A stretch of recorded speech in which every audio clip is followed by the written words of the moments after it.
So today's video is going to be a bit of a different format than usual. We're not really going to be talking about modeling much today.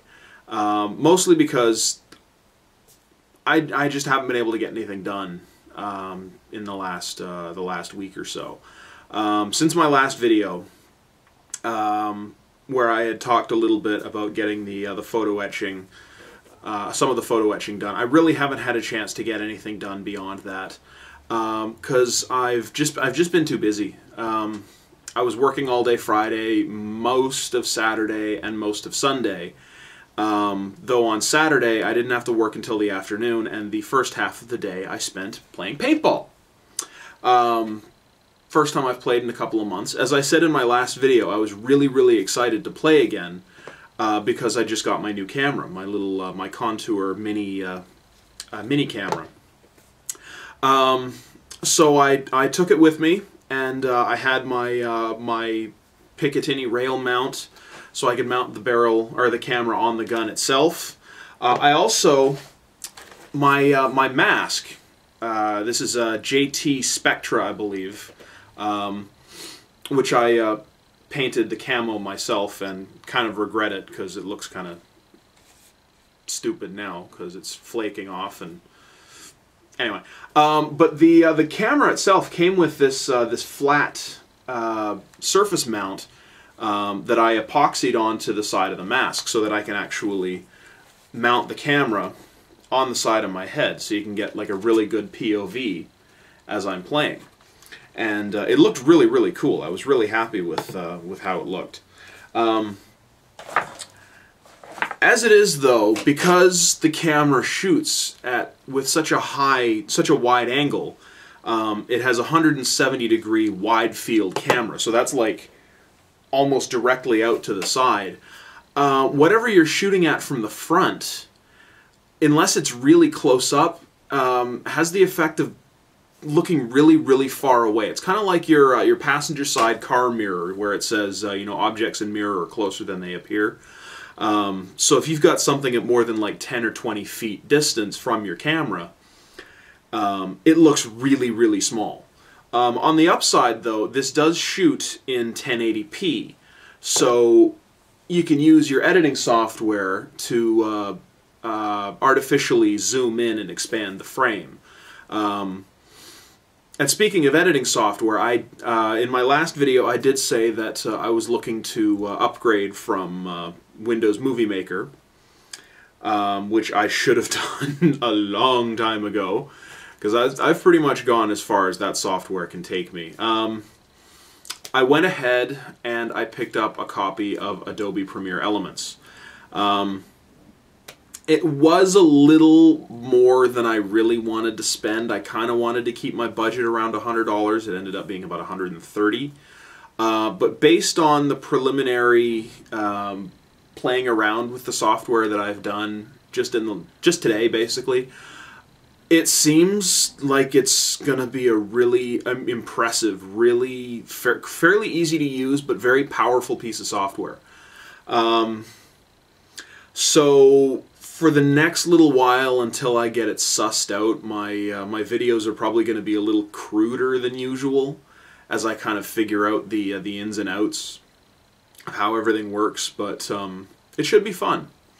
But the main reason I wanted to put a video up today was because I wanted to show off some of the footage that I shot while playing paintball.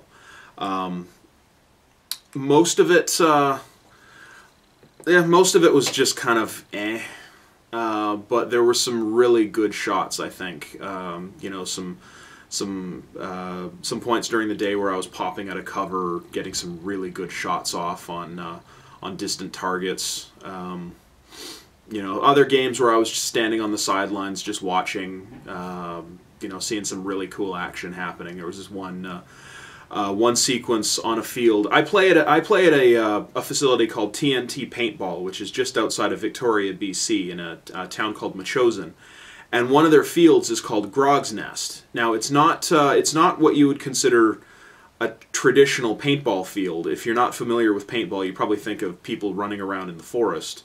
It's kind of a hybrid not really a woods ball, not really a speedball kind of field, but it's on an open field with no artificial cover. There's just boxes everywhere. Boxes that you can take cover behind, and there's this big fortress, this big castle in the center. And the game that we were playing is called, I believe it was called Center Bomb Push. The objective is to get to a backpack, which represents a bomb in the center of the field, and run it to the other side, to the other team's base. And when you touch it to the other team's base, the bomb explodes, and the game is over. And your team wins, or the other team wins, whatever happens. It's a really fun objective to play, because the bomb itself can actually be used as kind of a bulletproof vest. So it gives you the ability to play very aggressive. You can use it as a shield, hold it in front of you as you're running and gunning. But it's a very challenging course to play on. And I very seldom am able to get very far in that field because there's a lot of open ground. And I'm a big dude, and I do not move fast. So I have a tendency to hang behind the base and act as defense. I play a position that most high-end paintballers call the back, meaning that I hang back and you know, provide cover fire for other players. And it's a type of play that works well for me. That particular field, Grog's Nest, is probably my favorite field at that facility.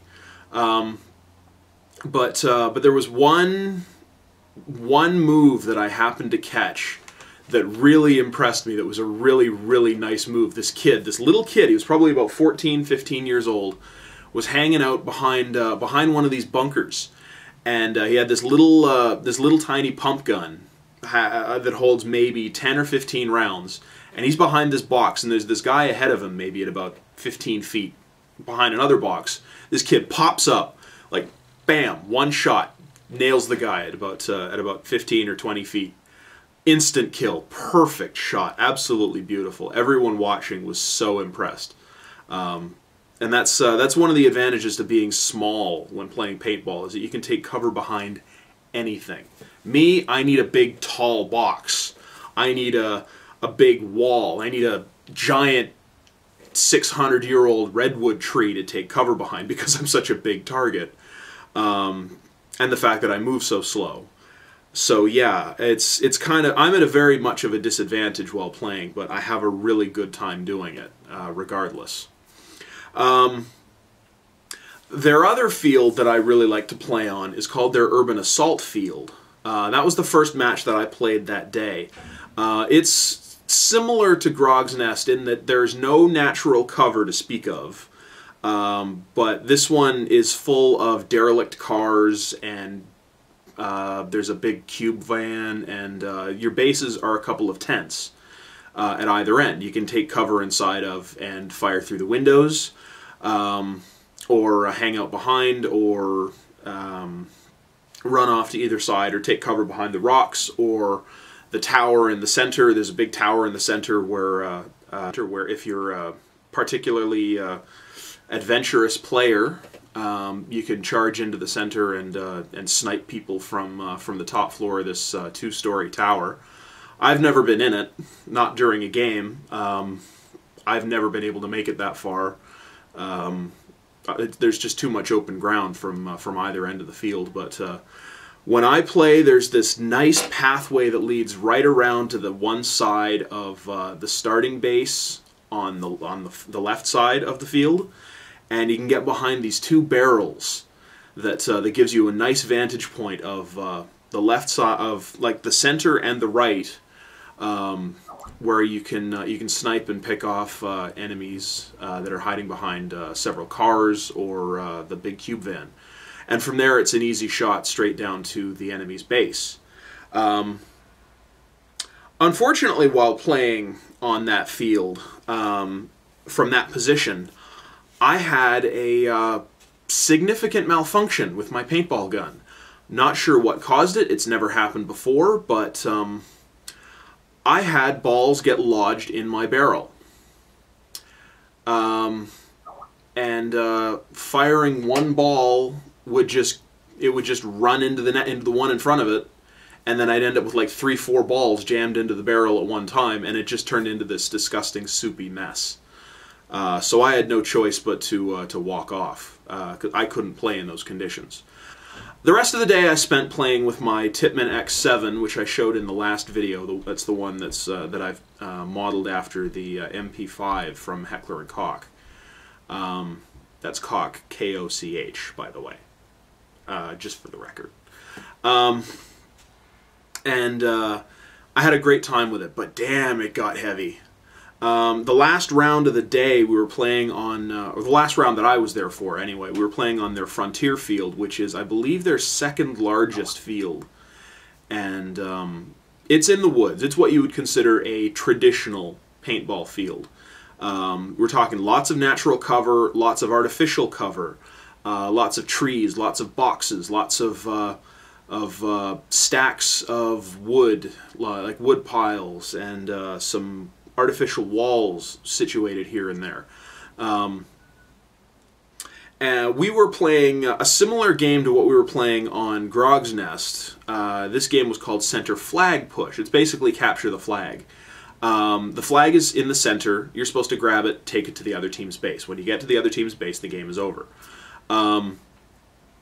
We started off at the near side, and the enemies were at the far side. And the enemies on the far side are actually at a severe advantage over where we were, because their base has a very long approach to it, and there's not a lot of cover. So it's really, really hard to get up close. If they've got 1 or 2 people in their base, it's basically impossible to charge up to it without getting hit by someone, which is what I tried to do at the end of the game. We had about 10 seconds left, and I just decided, the hell with it, I was just going to charge headlong to try to distract the people in the base, hoping that someone on my team had the flag and might be able to flank in from the side and get to it, but unfortunately it didn't work, and I got shot right in the face. But nevertheless, it was a really good time. But that particular match really took a lot out of me. I was doing a lot of running over really rough terrain, and that's not the kind of terrain that I'm built for. But good times were had by all. I hope to get back there again, if not this weekend, then the next. It's kind of unfortunate that the weather didn't really cooperate all that well. It was kind of gross and rainy, and it was very muddy on the field. I really wish that that my camera had come a week earlier, because the previous weekend was absolutely gorgeous. Just sunny and warm, and oh, it was great. Whereas this weekend it was rainy and mucky, and just ugh. So yeah, I was there for about 3 hours. I got in 4 games. Not as much time as I would have liked. I would have liked to have stayed around for at least another match, but I had to go to work that evening, and as it was, I barely got home in time to shower up and get changed in order to go to work. But it was a really good time. If you're into paintball and you're ever in the Victoria area, it's my favorite place to play. As it is, that's pretty much all there is left to say about that. I am going to try to get some work done on my P51. I don't know if I'm going to today. I have to go to Vancouver one day this week, and I have to work for a few hours tomorrow, but I'm going to see if I can get some work done on it tonight. I also want to do an unboxing video of my latest purchase, if I can find it. Another Tamiya automotive subject. This is their SLR McLaren. I bought this about 3 weeks ago, and haven't had a chance to really take a look at it yet. But from what I've glanced at, it is a really nice looking kit and really deserves to be shown off. So yeah, that being said, thanks everyone out there for watching, and happy modeling and happy paintballing.